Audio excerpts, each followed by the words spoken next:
Peace and blessings, everybody. It's Friday, March the 29th, the year 2019. And I just wanted to have a quick audio about a book review called Fair Play, The Moral Dilemmas of Spying. And it's written by a CIA guy by the name of James Olson. We recently put out an audio of him recruiting CIA college students, or college students for the CIA, where he really tries to enamor them with the James Bond scenario and, get them all to be interested in being CIA agents. He plays upon their desire to be dutiful, their desire to be patriotic. It's all in the interest of national security. And this is one of those books that I listen. It's an audio book. I don't have the paperback. I wish I did have the paperback because I could have taken notes. But I listened to the audio as I walked around the lake, and it takes typically 3 hours to walk around the lake, so maybe 6 to 8 hours. I think I listened to it 3 different trips. And I think I got to chapter 33, but there's much more chapters. But I got so far into the book that I just don't want to listen to any more. It's what he does is he brings up an example of a scenario that you and I would consider unethical, and then he interviews a rabbi, he interviews a professor, he interviews a Protestant preacher, and he interviews like people in the military to get their take on whether it's okay to do this unethical activity, whether it be torture. And it's always in the extreme, like people's lives are hanging in the balance if we don't do this thing, or national security is at risk if we don't do this unethical thing. Of course, the Jewish rabbi, the pattern with him is it's always okay to do all that in the time of war. And, if you say you're in a time of war, if you say it's for national security, you can justify a lot of wicked stuff. And that's what this book is all about. You can try to. You can try to justify it. I shouldn't have said you can justify it. You can try to justify it. And so that's what he does. He's trying to justify all the wicked things that the CIA engages in. And I've got just a few notes electronically that I took as I was walking around the lake. I've got Romeo operations where CIA men will go in and seduce women in other countries in order to get information from them. And these women might have places of jobs where they have information on foreign governments. There's so many scenarios that he went through. It was quite impressive, but they're all evil.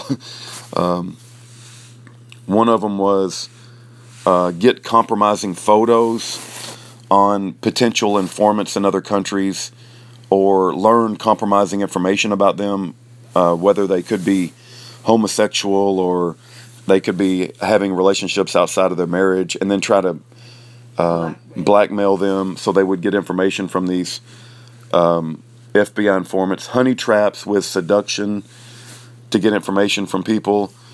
The CIA is engaging in foreign election tampering. All the time. That happens in our own country, not just foreign countries, but they do that in our own country.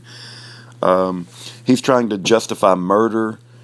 So, for instance, if you're going to be in a terrorist organization, at some point you're going to be asked to murder somebody in order to get credibility with the organization, so they know that you're not a part of the FBI or the CIA. So they say, yeah, we got to turn our backs and let him murder the guy so that he can get credibility, so that he'll rise up in the terrorist organization. And even though they could have stopped the murder, right, because they knew that it was going to happen, because they bug everybody, they know everybody's conversation. So is it ethical to allow the murder to take place so that their informant will rise up in the terrorist organization? That's gang behavior. Defectors, I guess when somebody defects from another country, do you use, their information that they had? Is it okay for the CIA to recruit prostitutes? Because a lot of times informants from other countries, they will demand prostitutes. And so is it okay for the CIA to go be a pimp and go find a prostitute for the foreign informants? Now, not only prostitutes, but children prostitutes. And then what he said is that a lot of times, like in, I forget the country he mentioned, Malaysia maybe, or Indonesia, that child prostitutes are fairly common.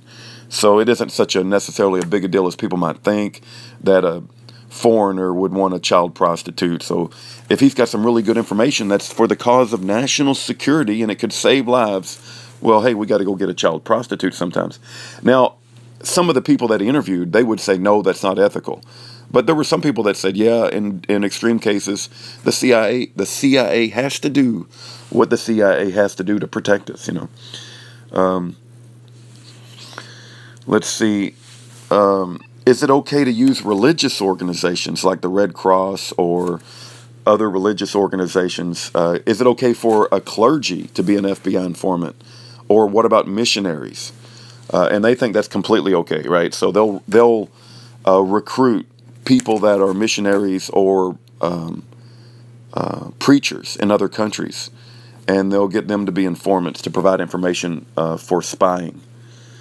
What about if the CIA trains torture techniques, because the CIA supposedly is not allowed to engage in torture techniques, but they can train foreign people to perform torture for them. And so it's not really the CIA doing the torture, it's the foreign people they've trained to do the torture, to get the information that's important for national security.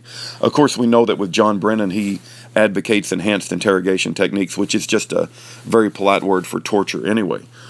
What about the CIA paying journalists in other countries to write articles that's favorable to American foreign policy?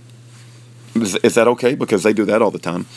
So they're not only engaging in election tampering in foreign countries, they're engaging in the foreign press in other countries.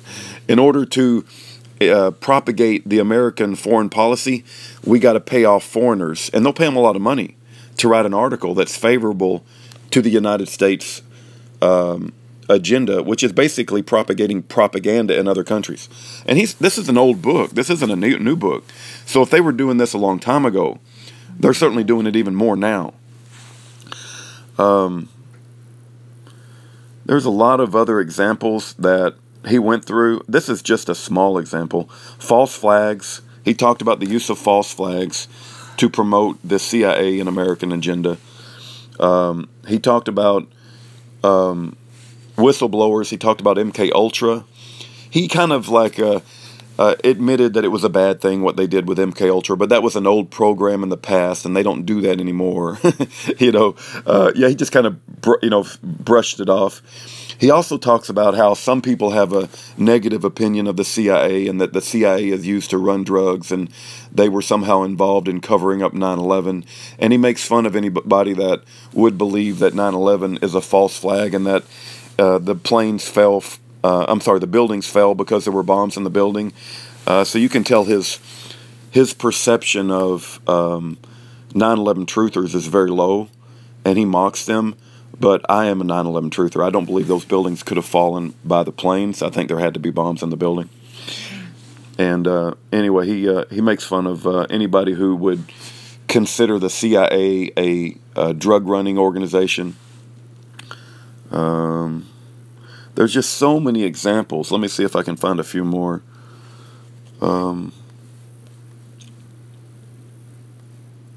Well, like I said, I only had it electronically, and I don't have the actual book, so I didn't get a chance to write anything down like I would want to.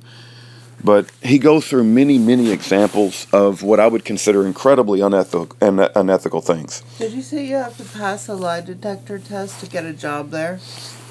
Well, yeah, somebody told me recently that in order to get a job in the CIA, you've got to be trained to pass a lie detector test. I don't know if that's true. It could be true. But these people are professional liars, right? When you work for the FBI or the CIA, the better you can lie, the better you get promoted. And that's an attribute of the devil, right? And when you're a spy, right, you live a double life. Even your own family members a lot of times don't even know that you're working for the CIA. So lying and deception becomes ingrained as a part of your being because you're living undercover, right? And you're reporting things back to the government and you're collecting information on people against their consent. And you're constantly being a narc and a snitch. and you're doing very unethical things. You're finding out information on people in order to blackmail them. A lot of times you might cross the line. And you're all, in your mind, you're doing it for your country, you're doing it for national security, you're doing it to protect people, and you're getting paid to do it, and your bosses are encouraging you to do it. And so it's all devilish behavior, but it's all promoted by the devil. And so this book, Fair Play, The Moral Dilemmas of Spying, is James Olson's attempt to justify all of this wicked activity. And just the few examples that I mentioned, let me just say very clearly, that's just a very small amount of examples that he gives, and much of them are the examples that I read in the book are much more egregious than what I just listed in this small audio, right? This is hour after hour after hour of graphic, egregious, wicked behavior that he's trying to justify in the name of gathering CIA intelligence and national security. And he's basically saying we have to become like the devil in order to fight the devil. But when you become like the devil, you become the devil. And the only way you beat the wickedness of the world is to live an upright and proper life. And you fight the darkness with light. And you don't become like the devil in order to beat him.